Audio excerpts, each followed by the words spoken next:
Later this week, I talked with Keith Faber, the Republican former state representative, then state senator and Senate president, and now current state auditor.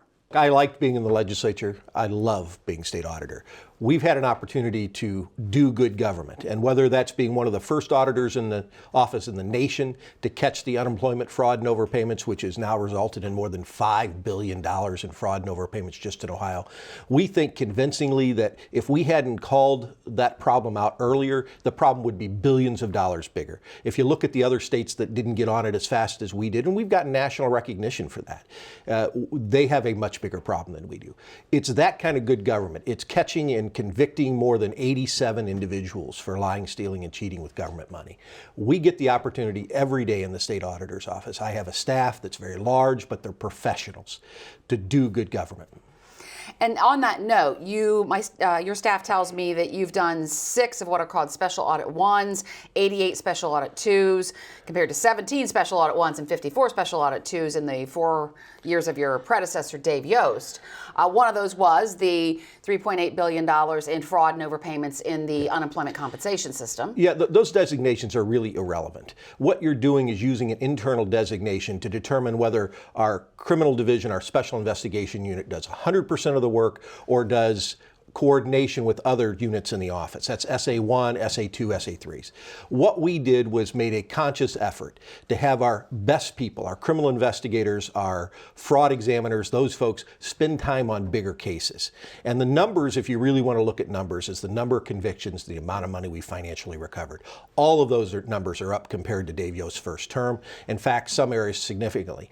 Add to that, during the pandemic, our intake, the amount of cases that we initially evaluate, which is done primarily by those special investigators, those consummate career professionals, has gone up. In 2000, 2001, for example, it went up more than 4 times. And so they're doing more work, they're doing it more efficiently. The other good news of the switch that we made from doing special audit 1s to special audit 2s and 3s is that 2s and 3s generally can be done faster and cheaper. And so we're trying to be more efficient and use our staff better. So you're really trying to look at internal numbers that just simply don't mean anything. And these are some big cases. The unemployment compensation fraud that you found, ECOT, you said it still owes the state $117 million. Yep. One audit that I think a lot of people are waiting on, and we've covered it on this show, is the audit of the state teacher retirement system. Correct. What's going on with that? That was announced last October. Well, we continue to work on that, and the fact what we did is go out and hire an independent actuarial consultant. We had to find somebody who didn't do work for any of the plans. That took us a little longer than we anticipated, but they are in it. We actually just last week got some more information from other people who are giving us information, additional things to look at. And so we're doing that audit. We anticipate that it's going to be done by year end, but we continue to work on that, and we're going where the information takes it. But don't forget, there are other individuals and entities who do oversight on the state pension plans. The Retirement Study Council is the big one. They're the ones that are supposed to be looking at the investment and that history. We look generally at the numbers and whether the information that they're sharing is accurate. We've got some concerns. I will just tell you that audit's going to have some concerns. We don't talk about audits while they're pending, but we have some concerns and things that we're identifying, but we are on it. We are working aggressively, and the reality is that's taking more work than we initially anticipated. Democrats are pushing the issue of corruption in government, saying that House Bill 6, which has been called the largest corruption scandal in state history, is an example of that. Your opponent says you could be doing more to investigate House Bill 6 and not just leaving it to the FBI. What do you say to that? Well, again, if my opponent understood what the office did more, he would understand that, first of all, House Bill 6 is being fully investigated by the FBI. We have people on the Public Corruption Task Force that are permanently assigned there. And the reality is the FBI has all of the resources to do a complete and full investigation of this issue. They've shown that that's what they're doing. But the bigger question is, what is the primary jurisdiction of the state auditor's office? House Bill 6 seems to evolve around legislature issues, campaign finance issues, in a private company. We don't have jurisdiction over auditing legislative activity and corruption. The Legislative Ethics Commission does that. We don't have jurisdiction over campaign finance. The Secretary of State's office does that. And we certainly don't have jurisdiction over private companies. So the reality is we are watching that. We continue to participate where we can. And don't forget that we do have people permanently assigned to the Public Corruption Task Force. And in fact, it was that Public Corruption Task Force which has made a number of busts in Ohio that our people have been actively involved in. As auditor, you're also on the Ohio Redistricting Commission. which has gotten a lot of criticism, the Republicans on that commission, for maps that were ruled unconstitutionally gerrymandered by the Ohio Supreme Court. Some have said you're breaking the law. You should have been held in contempt for that. If you and the other Republicans on the commission are reelected, can you say that things will be any different once we start this process over again? Well, let's start out for a second of what redistricting really is supposed to do. I helped draft the constitutional amendment that we're operating under. And the constitutional amendment really requires us to do three things. Avoid unnecessary splits of cities, counties, and townships. It requires us to draw districts that are compact and essentially allow people to be represented by people who share their values.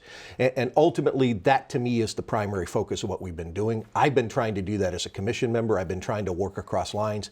And as you know, I am the only member of the commission that has voted against my own party. I've done it not once, but on 3 separate occasions. The reality is that I think we need to draw districts that are compact. I think we need to draw districts that keep cities, counties, and townships together. If you do those things, you will have fair districts where people can be represented by people who share their values. But as you mentioned, you were involved in the drafting of these constitutional amendments. You were in the legislature in 2015 and in 2018 when these passed. Is this really what the goal was? I mean, look, I have said this process has not worked like we anticipated. It has not worked very well. And in the reality, as I said in the first court case, I think the people went to their respective sides and anticipated litigation instead of cooperation. I tried to work with the Democrats initially. I've tried to work with the Democrats as recent as the last maps that we passed. And in order to try and get a bipartisan map, the answer is it has been very clear that both sides, okay, you need 4 votes to pass a map. Both sides have been entrenched in their own positions. I still believe compromise is possible. And the fact of the matter is that I think we can find maps that do what I said. Don't unnecessarily split cities, counties, and townships, and draw compact districts. The issue of abortion may not seem to have a whole lot of connection to the government, to the auditor's office, but it's certainly a issue for Democrats, including your opponent Taylor Sappington and others. Do you see the issue of abortion as an issue, especially that could be firing up voters, as something that you need to address? Look, my position on abortion is clear. It's colored by my personal faith. It's colored by the fact that my wife and I lost a set of twins at 21 weeks. Having said that, the auditor's office has absolutely nothing to do with abortion in Ohio. This is an issue that if you want to campaign on abortion, if you want to run on abortion, you probably ought to be running for the state legislature. That's where that issue is. And so from the state auditor's position, we continue to be nonpartisan. We continue to keep an eye on public tax dollars, and we do a pretty good job at that. You talk about being nonpartisan. What do you want Democrats and moderate Republicans to know about you? Because I think you're associated a lot with very conservative ideals. Well, look, I am a conservative, but the reality is we've run a very professional, and somebody said this to me the other day, Faber, you've stayed in your lane. You've done your job as state auditor. That's what I want people to know. As auditor, I don't care if you're a Republican or Democrat. If you're abusing public tax dollars, we're not your friends. We're coming after you, and our record proves that. We are pushing almost 90 convictions since I become state auditor of people who are lying, cheating, and stealing with tax dollars. And it ranges from the Deputy Clark County Auditor that we just convicted a couple of weeks ago that stole $1.8 million to a corrupt county sheriff down in Pike County. One of the very first guys at the Roden murder scene. It got him some attention. We got tips that he was a corrupt cop, and lo and behold, before the first person went on trial for those murders, I already have him in prison serving time for being a corrupt cop. I've been asking all of the 5 statewide executive candidates on the Republican side this because you've all been endorsed by former President Trump. He endorsed Governor Mike DeWine last week. So with no evidence to support Trump's claims of a stolen election, do you affirm the results of the 2020 election and that Joe Biden won and he's the president? Look, I've said this. Joe Biden's our president. I do think that if other states ran elections the way Ohio runs elections, we would have a lot less reason for question. There are issues to question in the election. When you do no fault, or when you do unsolicited mail-in absentee ballots that people don't even have to request, when you have unsecured drop boxes, when you have other issues, there are reasons to question those things, and certainly it warrants an investigation. But Joe Biden's our president. I think it's better to look at the ways we can do better elections going forward. And if other states operated the way Florida and Ohio did, we would have a lot less questions about elections all around the country. And to me, that's the issue we ought to be spending time on here, is how do we make sure election integrity is something that everybody can have greater confidence in. The unsolicited ballot applications wasn't that a project of Republican Secretary of State John Huston? No, that's not in Ohio. What you're talking about is applications. There are states who actually sent you a ballot, whether you request it or not. Ohio does not do that. Remember, Ohio does elections pretty well. We learned our lesson after the 2004 election. We have, one of the things Ohio does that other states don't, is we require a Republican and Democrat to be in charge of that ballot from start to finish.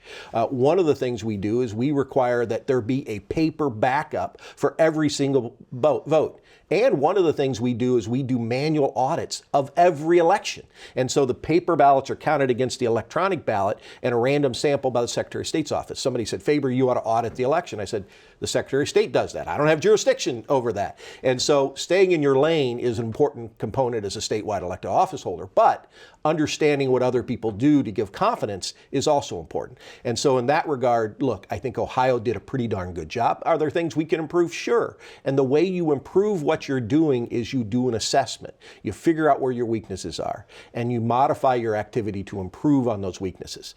That's what we do in the state auditor's office all the time. It's the reason that, for example, we're saving more than $400,000 on just rental space by being more efficient in our leases. We're looking at ways to improve our operations. It's what we do in our performance audits of state government. It's why we have saved literally hundreds of millions of dollars of efficiency recommendations throughout state government. And finally, are you going to be at former President Trump's rally with J.D. Vance this weekend in Youngstown? I will be. I think it's a great time to connect to Republicans and other candidates that are running for office.